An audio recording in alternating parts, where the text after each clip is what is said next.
क्या आपने कभी सोचा है कि जिस साधारण से दिखने वाले बेलपत्र को हम हर सोमवार महादेव पर चढ़ाते हैं, उसके भीतर साक्षात शक्तियों का एक पूरा ब्रह्मांड बसता है।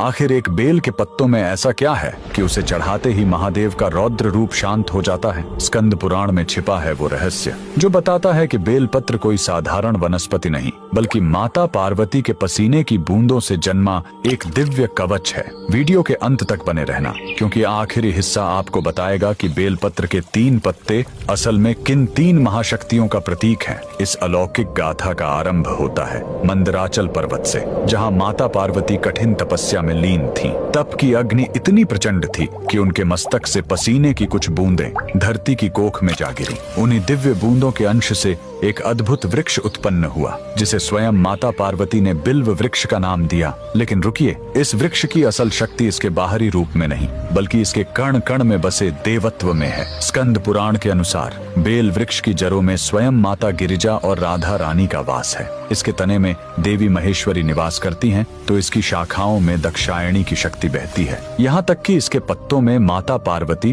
और इसके फलों में साक्षात देवी कात्यायनी विराजती हैं। क्या आप जानते हैं, इसके नुकीले कांटों में भी करोड़ों शक्तियों का पहरा माना गया है। अब प्रश्न उठता है कि आखिर महादेव को ये इतना प्रिय क्यों है? महादेव का स्वभाव अग्निमय और रौद्र है। वे विष के प्रभाव और ब्रह्मांड की ऊर्जा को अपने भीतर समेटे हुए हैं। बेलपत्र की प्रकृति अत्यंत शीतल और शुद्ध होती है। जैसे ही ये पत्ता शिवलिंग को स्पर्श करता है, यह महादेव की उस प्रचंड ऊष्मा को सोख लेता है और उन्हें परम शांति प्रदान करता है। इसके साथ ही इसके 3 पत्ते कोई संयोग नहीं है। ये साक्षात महादेव के त्रिनेत्र, उनके त्रिशूल और सृष्टि के त्रिदेव ब्रह्मा, विष्णु, महेश के प्रतीक माने जाते हैं। शिव पुराण कहता है कि जो भक्त एक बेलपत्र भी श्रद्धा से अर्पित करता है, उसके 3 जन्मों के पाप ऐसे नष्ट हो जाते हैं जैसे अग्नि में तिनका। यह केवल एक पत्ता नहीं, बल्कि भक्त के पूर्ण समर्पण का हस्ताक्षर है। तो अगली बार जब आप बेलपत्र तोड़े या चढ़ाएं, तो याद रखें, आप प्रकृति का एक अंश नहीं, बल्कि साक्षात शक्ति का स्वरूप महादेव को सौंप रहे हैं। अगर आप भी महादेव की इस दिव्य शीतलता के भक्त हैं, तो कमेंट्स में